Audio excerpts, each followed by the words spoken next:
Rusame reader, Crow Song! And today I will be reading to you from Take 2 by Miriorite. Now, before we get into this chapter, there is enough angst to require a trigger warning for angst. So if you can't handle that, you might want to sit this one out. I'm not doing a double upload today because I knew this chapter was going to make me cry. So y'all have to wait for tomorrow. Anyway, that being said, let's get into chapter 13, where it started. As the bus rolled around, America stared into the distance. China noticed this odd behavior and tapped him on the shoulder. The American jumped in surprise and almost fell. "Are you okay? You've been in a daze for quite a long time." His face flushed red. Yeah, I'm fine," he said as he rubbed his cheeks. China cocked his head in suspicion, but no longer questioned it. On the bus, America sat down, alone, near the front of the bus. Not long after, Russia came and sat next to him. America panicked, wanting to get out, but he felt like that would be a bit rude, so he reluctantly just sat there. Wanting to divert his attention, he opened up his phone and scrolled through social media. America didn't usually do that, but he didn't have a choice right now. After a while, America's face slowly but surely darkened with an odd expression. "America, what's wrong?" Russia asked worriedly. America sighed and shut off his phone. "It's nothing, just..." He trailed off. Russia immediately understood. "Don't pay mind to what they say." "Yeah, I know. Thank you, though. I'm not sad about it anyways. I'm used to it." America smiled at Russia, but then turned away to watch the clouds through the window. Since America knew now that he liked Russia, he wanted to get closer, but then again, he was very afraid of losing one of the only friends he had. The old me would have no problem with this. Seeing America's expression of deep thought, Russia assumed he was still feeling sad about what he saw on social media. He patted his head in reassurance. The American was caught off guard and blushed bright red for a second. Of course, he did not resist. When the bus finally arrived, they bid their farewells and left. Russia's gaze lingered on America for a few seconds longer before leaving as well. Russia finally reached home, but he couldn't shake off an odd feeling in the back of his heart. He paced around his apartment for a while, wondering what to do. In the end, he just sat down on his couch and scrolled through his phone. He found a few clips of the show circling around the media, a lot of which were just clips of America. He was the talk of the town. From day 1 to day 5, they all found problems with him. The amount of hate comments could have flooded an entire city. Russia furrowed his brows in discontent, feeling very annoyed. He powered off his phone, feeling as if he'd throw it out a window if he scrolled through more posts. America flashed in his mind. He suddenly got very worried. He also felt longing. He wanted to be with him right now. Russia got up and walked over to his car. He drove half an hour to get there. Their apartments were quite far apart. When Russia got there, he rushed to America's apartment and rang the doorbell. No answer. Then he noticed the door wasn't locked. An explosion of thoughts flooded through his mind. Russia rushed in immediately. He felt relieved when he saw America standing there just fine with his back faced towards the Russian. America, sorry for intruding. I thought something happened since you didn't lock your door. The Russian immediately apologized.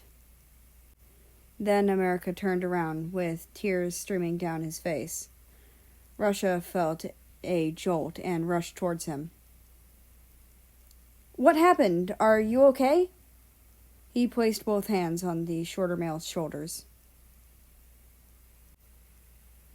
No, I'm not fucking okay.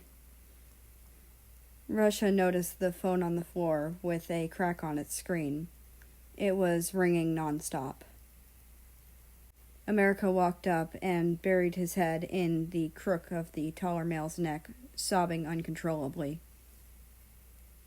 I hate being seen like this, especially in front of you, he muttered. Russia hugged him in return. What's wrong? He asked gently. I absolutely hate you. I'm so annoyed, America said as he punched Russia on his shoulder once. Russia felt the pain but ignored it. America angrily said as he cried, Out of everyone, I believed at least you would believe me. He punched his shoulder again in frustration. America tried to hide behind a mask when he came back.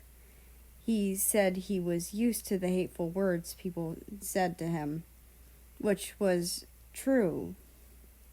He was indeed used to it. But he wasn't some emotionless plant.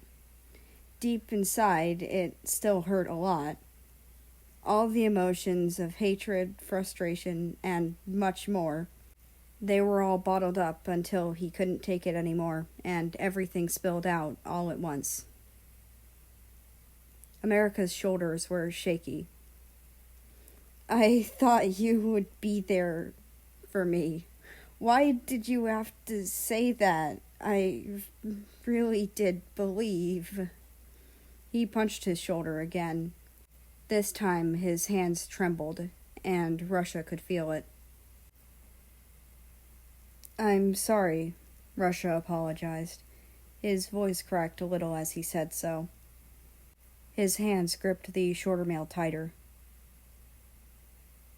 Let me go, America spat out in a pissed tone.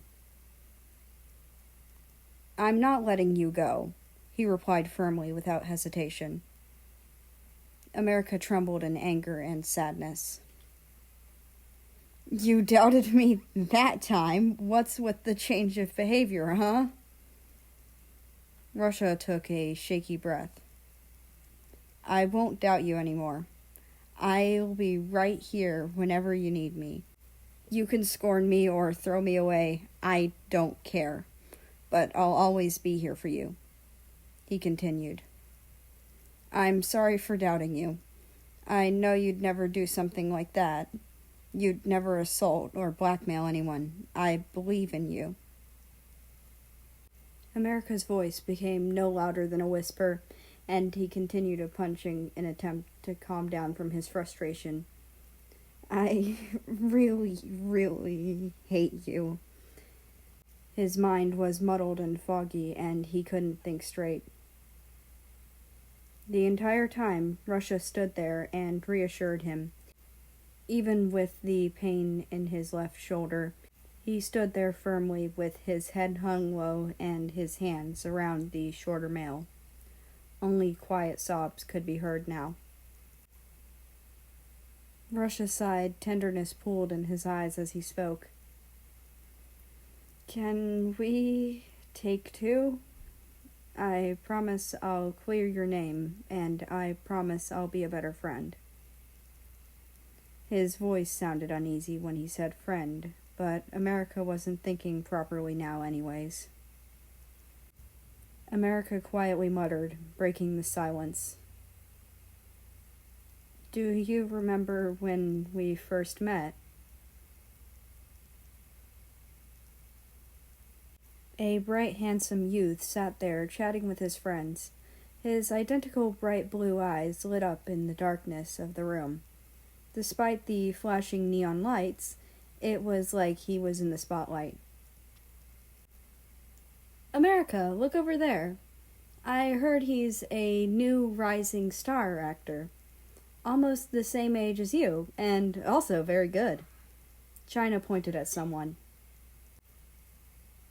America grinned and shifted his gaze where China was pointing. Another tall, handsome youth stood there next to the bar. He didn't seem like he was doing anything, only watching the crowd. The American's smile was brighter and genuine. He chuckled. He seems like an interesting fellow. I'll go say hi. America stood up and walked over. America stood next to him, and the taller actor noticed. The American smiled. Can I buy you a drink?